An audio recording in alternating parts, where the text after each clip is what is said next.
Hey, good morning, everyone. How you guys doing? Well, I'm here this morning with Meleah Gretzmier. We're going to be going into 287G a little bit more, and we'll be letting you know a few other things that we've discovered and why it's so important to block the creation of the account for this money to be taken out of.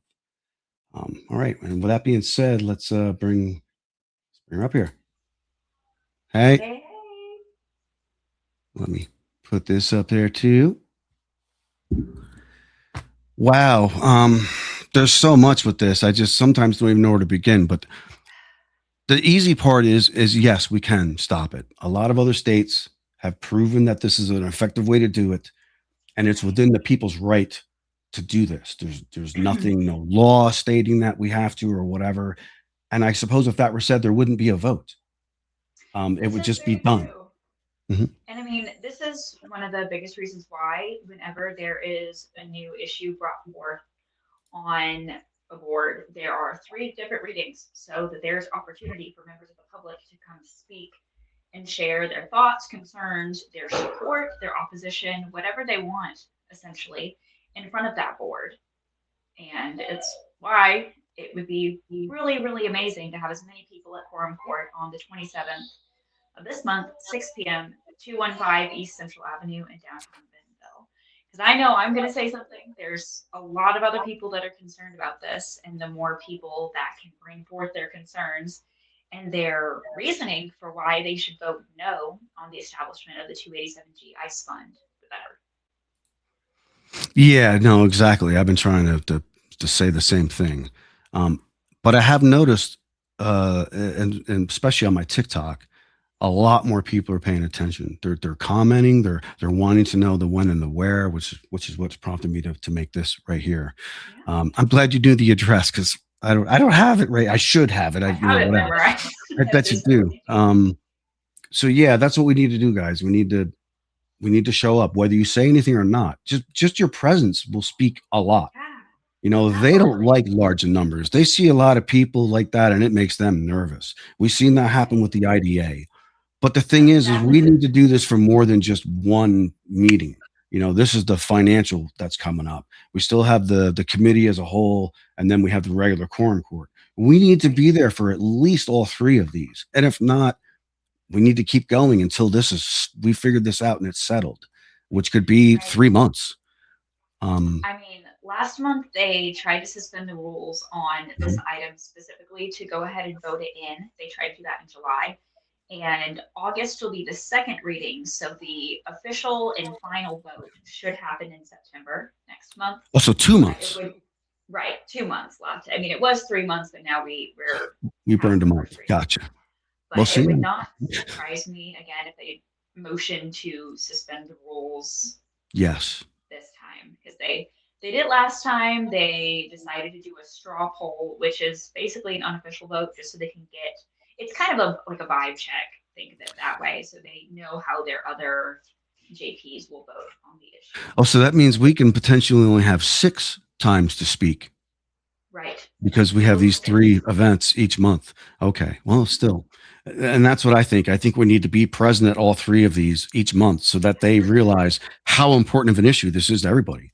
Because this is going to I affect mean, everybody. If they start just it taking will. everyone in mass, it's going to affect the community when these people start disappearing from all these various places. There's going to be more damage than just the personal damage that they're going to be facing for their own families. It will affect everyone. Absolutely. Yeah, it will. And I mean, it's also eroding trust in our law enforcement. 100%. As a white woman, I have a lot of privilege, and cops make me nervous. Like, I will be completely honest. I am significantly more unlikely to call the cops if my neighbor down the street is having a heart attack.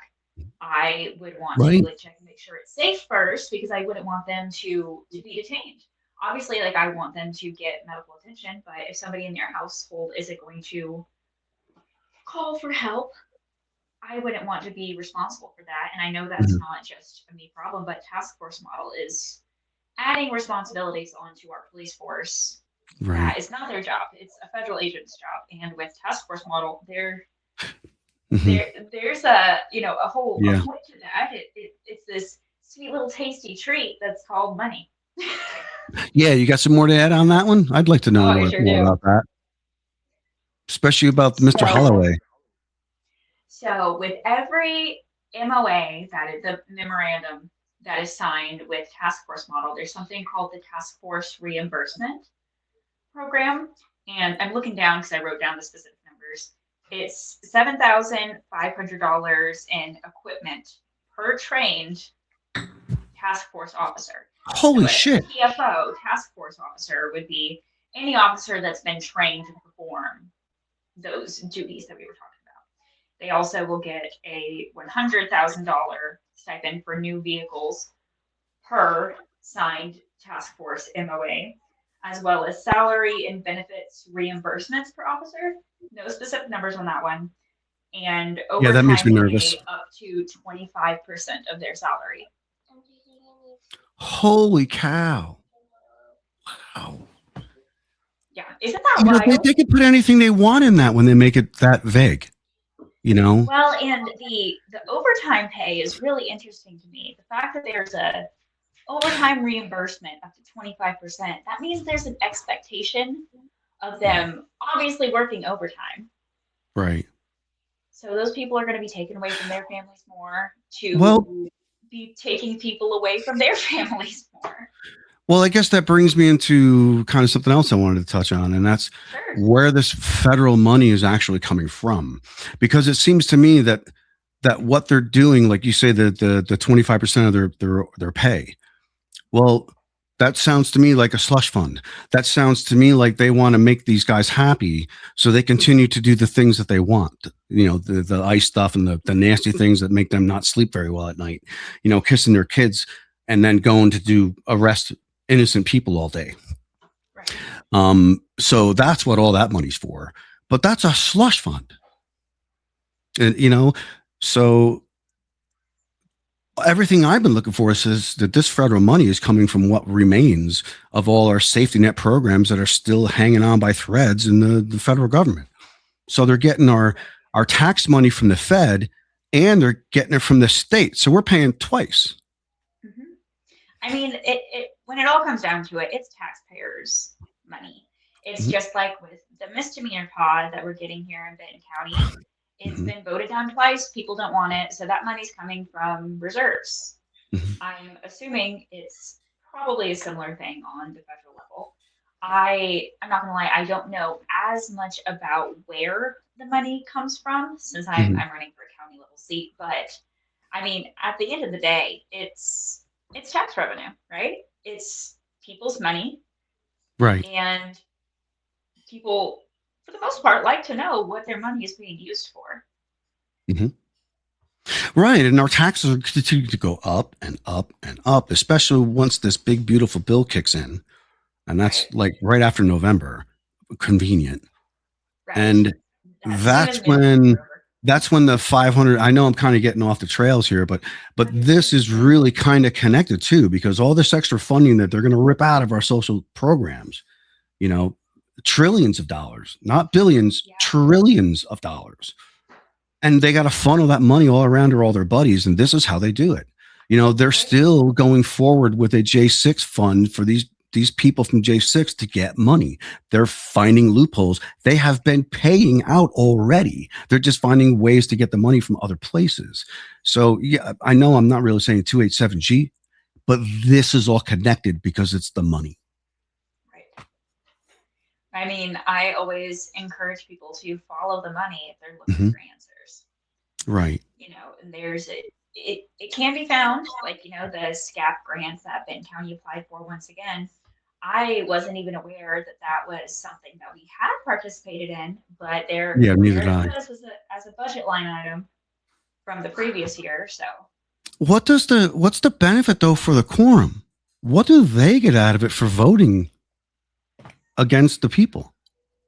I don't. I don't know. I mean, there may be some lobbying going on. It would be really odd to see lobbying at a county level because usually you think that as higher level politics. But I mean, there's always relationships, like if we go back to the, the Industrial Development Authority with following the money, just using this as Right. an example. If you look at campaign donations for some of the GOP candidates, there were Mhm. ties to an excavation company that was part of the NW Council. Of So, course, like, that makes I'm sense. not Yeah. necessarily saying that like that was something that was brought up to me as a point Mhm. from somebody that decided to do some Right. digging. And I'm like, well, it's interesting. Like, it may not necessarily mean anything, but with that support, is there assumed loyalty? Right. Right. You know what I mean? So who knows? Who knows? It's all very, very interesting. And the other thing that's worth mentioning for the 287G task force model agreement that Benton County is now in, the Sheriff Holloway made that decision on his own. That was just, you read my mind. Yep. The JPs did not have to sign off on that. Mhm. He signed that on his own. So did Chief of Police for Town. So did Chief of Police for Decatur. It is up to the Chief of Police or the sheriff, whoever is the head of that Mhm. entity, to enter that And MOA. they And fully Sheriff expected that Holloway to is pass. Mhm. right. Yeah, exactly. And Sheriff Holloway is an elected official. Mhm. And now that he made this decision, Unilaterally, by the way. oh If I yeah, recall correctly, he absolutely. made it by But himself now, there's this expectation that we pass this 287G Mhm. ICE fund because the so money's that been that spent. money coming in has a place to go. And at the past Quorum Court meeting, it was stated by sheriff's deputies that the money is expected to be here in 30 days. Mhm. And that was from the date of the previous meeting. And that's his Well, problem, not ours. right. No, it's not. Mhm. It's not our problem. He did If something. that money, He went ahead and made a decision before the money even got put in the account. He should have waited. He decided because he wanted that more a little bit for himself. He wanted to get a little extra taste early. Sorry, buddy. You should have waited. well, and if the money is there, it's there. But the money can't be used by the sheriff's department unless it is Mhm. allocated or voted on by the quorum court.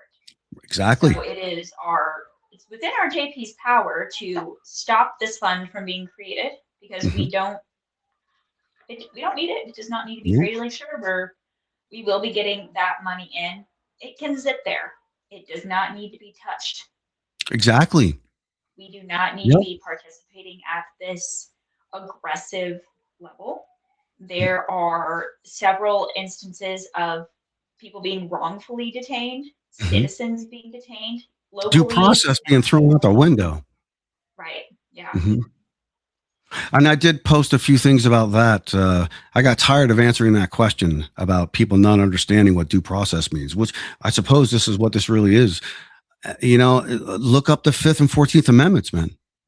Mhm. It's right in the beginning of the Fifth Amendment, and it's actually not that far. It's pretty clear what you know is allowed by due process. And these Right. people, It's pretty if you have a straightforward. pulse and you're here, guess what? You get a fair trial. Nothing saying that you're going to be found innocent or guilty or anything like that. It just Right. says that somebody's going to listen to you. They might not do very well. You're probably going to wind up still in jail if you're a criminal. But the fact is, you get that. You get to Right. explain yourself. I don't see And the problem with also, that. I think that's a good thing. it is a good thing. And another violation we've seen is the Fourth Amendment, which Mhm. protects you against unwarranted, unreasonable, unwarranted, however you want to word that, searches and seizures. Yes, I mean, exactly. Mhm. if Of both your you're person, if your you property. give Mhm. yeah, if you give valid ID there is not a warrant out for your arrest, you should Mhm. be able to go on with your day. But with the racial profiling, we've seen there's actually a lawsuit coming up from Yeah, folks here in share that. Centerton, right Mhm. down the road. It's a mother and son. The mother has some health issues and is incapacitated, but they were stopped back in March of 2025, and they are bringing forth a lawsuit against the Centerton Police Department because they should not have been detained, pulled over for a traffic stop, wasn't really sure why. I've got some notes on it, so if I'm looking down, I'm double checking myself. But they were stopped, had valid ID, there was no warrant out for their arrest, and then three officers pulled them out of the car, cuffed them, arrested them, searched the vehicle. They were taken to Centerton jail. they were eventually released, and they had the wrong person. They had the wrong Rodriguez. There was a warrant for deportation for a different individual. It was not either of these people. So they've got a lawsuit they're bringing against them because their Fourth Amendment rights were violated. They then had to pay to get their car out of impound. I think it said it was $300. But also, the passenger of that vehicle should not have been arrested. Guilt by association is not a crime. Exactly. Yeah. It was all unwarranted. It was a waste of time, a waste of taxpayer dollars again, a waste of that Illegal search of the passenger time and and seizure for that matter. Yeah. So I think that's really interesting and kind of exciting, in my opinion, to see. We could probably do something on that because people don't understand that their due process is being stripped away, and this is how they're doing it. Because once they strip away due process for immigrants, well, that's everybody, and that's what people don't. They fail to understand that if due process is gone, no one in the country is safe from anything. They can just say goodbye to you and then we'll deal with it later. Genuinely, it's like it's a tax on our immigrant neighbors now. What's next? Where's the line drawn? I mean, all of us were up in arms and mad that Benton County was participating in the jail enforcement model. Now we're at the task force model. What's next? They want to erase the line. This is horrible. What's next? As much as I hate to think that, it's like, what is the next dumpster fire that we are going to encounter? Right. Like, to me, this is more numbing us down and getting used to the idea. Yeah. And then it's just going to be an expansion of all of them. Yeah. And we got this misdemeanor pod. Now we have task force model. Everything's connected. I know. Wow. I know. All right, man. I think we've kind of exhausted this one a little bit. Well, we've covered our bases, and I really hope people will, get involved. I know there's a lot of people that care. I mean, that one TikTok you got is just go in and go in. I've had, just about to break 20,000 doors, talking to constituents. People are asking me questions about this. So I hope that some of our concerns. Anything you want to share? Show up and do what? Anything you want to share about that experience, about knocking on doors and getting? Oh gosh, I'm probably the odd duck, and I love canvassing. I love door knocking. I know it's kind of scary to walk up to somebody's doorstep, but I've had some of the best conversations. I spent a while talking to a really kind veteran that really doesn't live very far away from me, and I've never met him before. He probably would normally vote differently than I would, which is fine. But he asked me a bunch of questions and thanked me for taking the time out of my day to have a conversation with him. And he said they've never had a candidate knock on their door, ever. And, he had seen something about the jail expansion, the misdemeanor pod. And so I answered all of his questions with that. And he's like, I remember voting no on this bond, tax increase. I don't want to pay for that. Exactly. And I'm like, I believe you. I also voted no on that. It's still happening. He's like, that's crap. I don't like that. I've also had some fun things. I had a cat jump on my shoulder, knocking a door. So it's a mix of good conversations and just like, what? Like good memories. Like there's. Yeah, I mean, I'd feel a little apprehensive myself going toward the door. I'd be, I don't know. So I guess in that department, you have a little more stones than I do. Yeah, there you go. But that's another reason why I'm running. Like it's important to me to actually represent my community. I love hearing people's concerns. I learned that some folks down across the highway have.